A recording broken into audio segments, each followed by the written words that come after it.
Hey YouTube, this video is for our oil consumption. If you're having an oil consumption issue with your car, this is the right video to watch. I'll take you through the top three steps you should take if you got a problem with oil consumption with your car. These will save you a lot of money. Before you want to get into heavy repairs, thousands of dollars, there's a few things you can do before you go that far. I'll show you some of the things I do, and hopefully this can save you some money.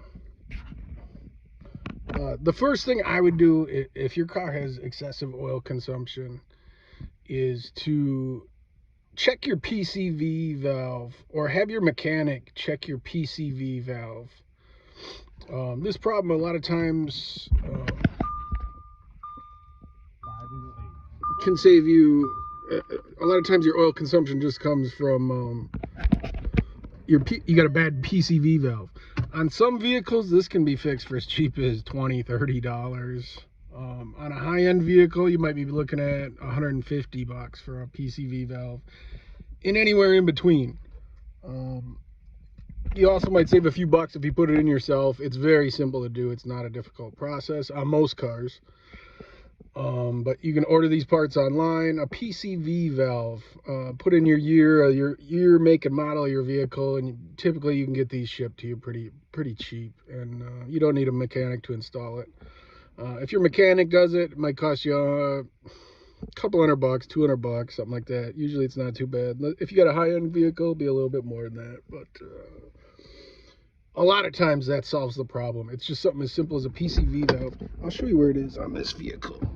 This is a 2013 Audi A4.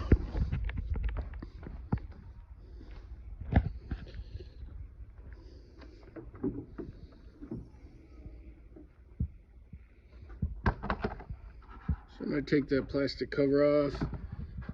Right here is a PCV valve on this thing. This whole piece.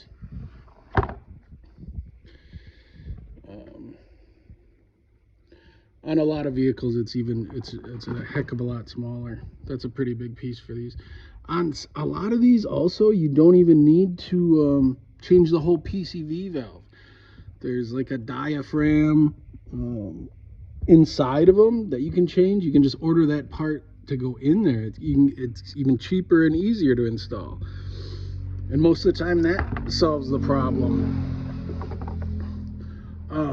So checking your PCV valve, that's going to be the first thing you're going to want to do, or have your mechanic check it. A lot of times that'll solve the issue. Sometimes you're going to have some of the other vehicles, you're going to have oil consumption. I'm not talking about oil leaks.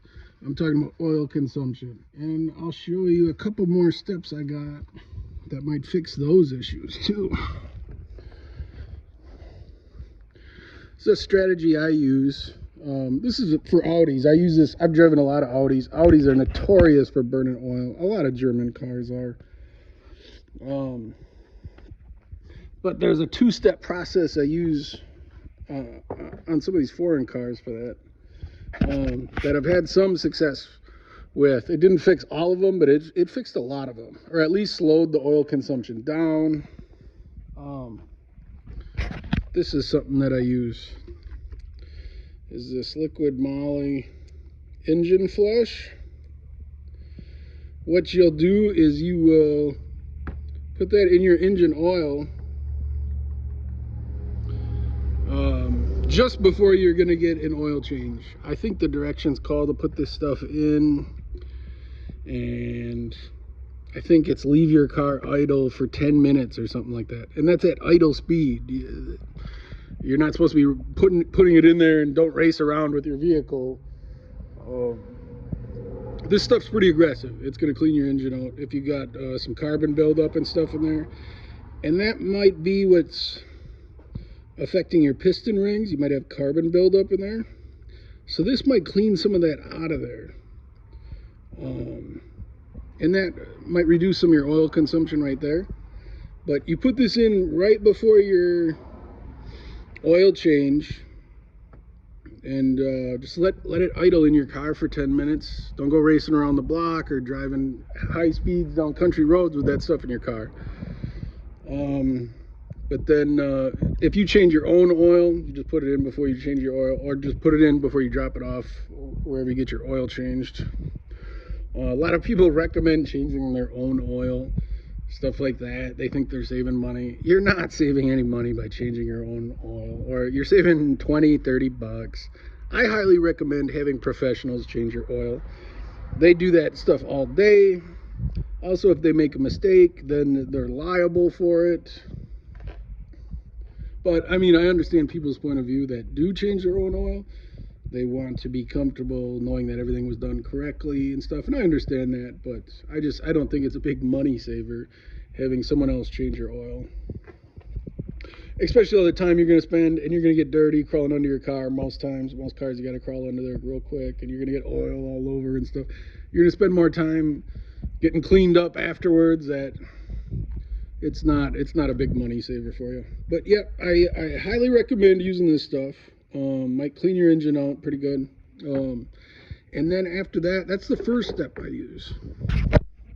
And then after that, after you get your oil change, intermittently you want to put some of this stuff in your car. It's Lucas oil stabilizer. Extra protection for 4-cylinder and high-performance engines. That's what I got here. It's a 4-cylinder, and it's got a turbo on it. So this is the stuff I use. But I think it helps out a lot. I've had it help a lot of issues especially on Audis. Audis are notorious for their oil consumption. So this is my 1-2 punch that I use. I use the liquid moly before the oil change. And then I'll usually add some of the Lucas stabilizer to the oil. And I've had a lot of success with this. And this is a 2013 Audi A4. They were supposed to have the oil consumption issues fixed by 2013, but this one's got the same problem I've seen in previous years. Or I think they fixed it middle of 2013. But let me know if this helps anyone out. Hopefully it does. Again, I use that 2-step combination. Hopefully it helps you out. Okay.